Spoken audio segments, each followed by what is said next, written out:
version by using this bounding function. And what you get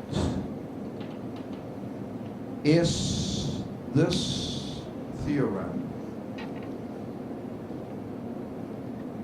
The exotic version of P different from NP is the original standard version, and this assertion, F is total, which cannot be proved in our theory.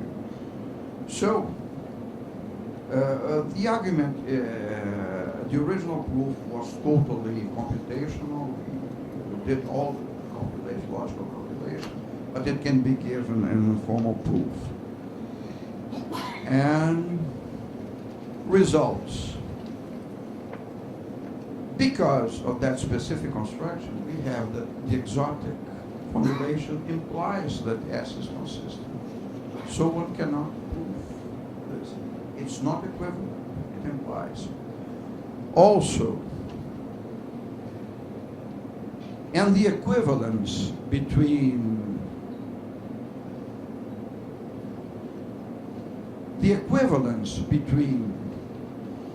the standard formulation and the exotic formulation is independent of S.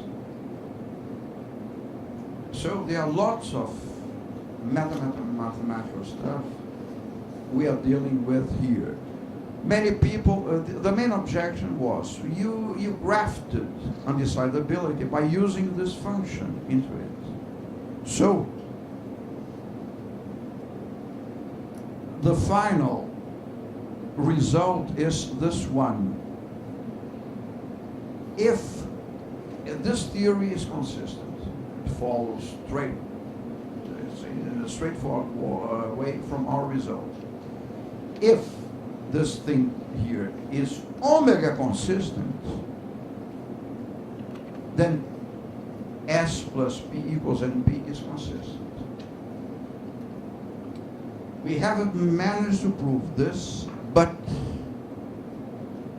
we have now two conjectures that might lead to the final solution of the thing.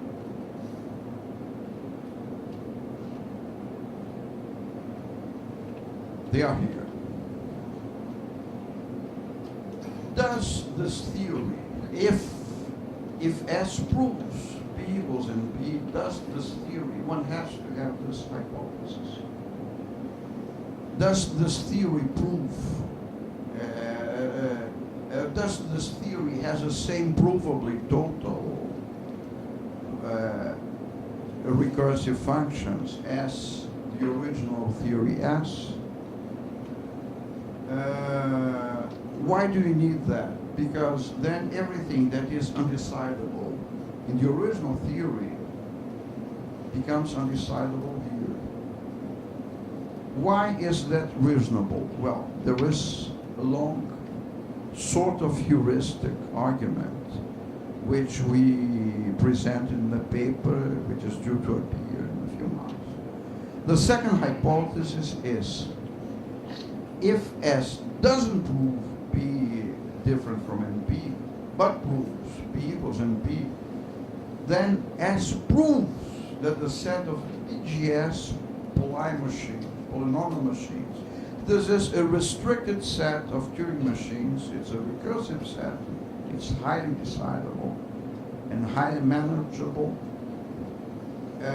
So Rice's theorem doesn't apply. It's a remark made by Daniele, and I thank him because people will probably jump at this point. But it's a restricted set of Turing machines. So the set of algorithms that solve, polynomially solve any NP-complete problem is a recursively enumerable set. By using, I won't bother you with the arguments, it's in here, but by using these two hypotheses, one proves independence from any S.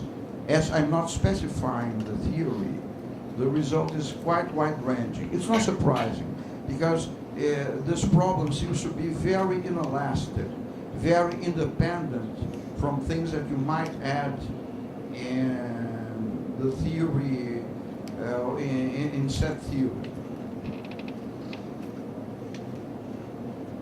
How does it stand? Everything that I told you before the hypothesis is okay.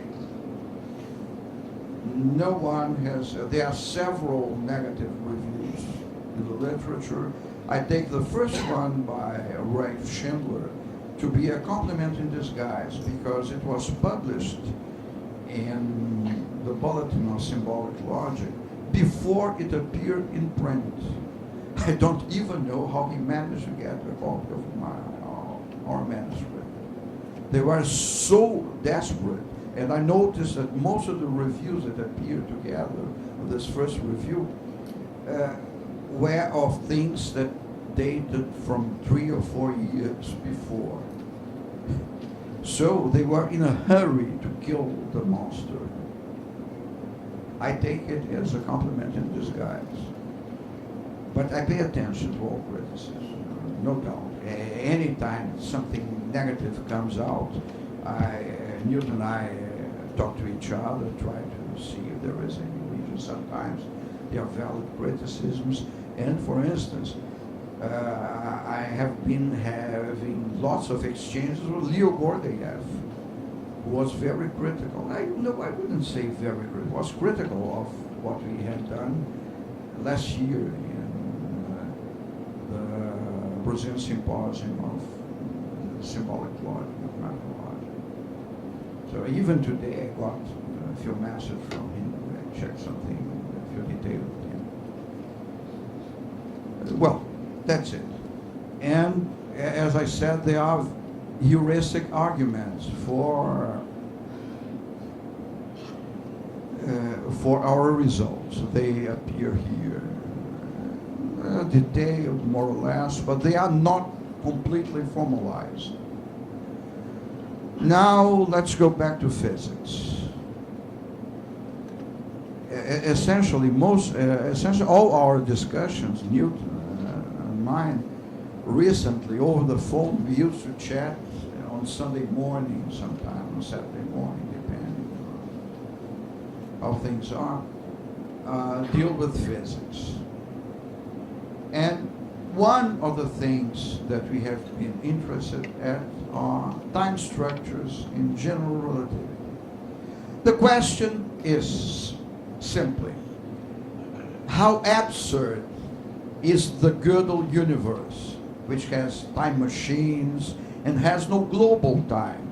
Global time is a property of models or solutions of Einstein's equations that allows us to talk about the Big Bang and the Big Crunch, because you have a kind of time that can be defined everywhere in the universe. Is that a generic property? Does it happen for, say, almost all, in some sense, some reasonable sense, universes or not? My conjecture, is that this is something I have been thinking about a long time, but I didn't have the mathematical skill to do it. It was only done recently after lots of talks with Newton. The answer is no, it's not typical. Time structures in general relativity are, there are lots of misguided concepts, wrong ideas,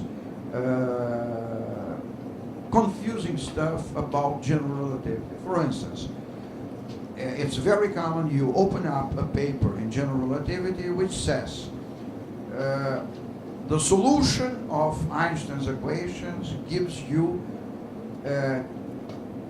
manifold, solution manifolds. It's incorrect. It just gives you a local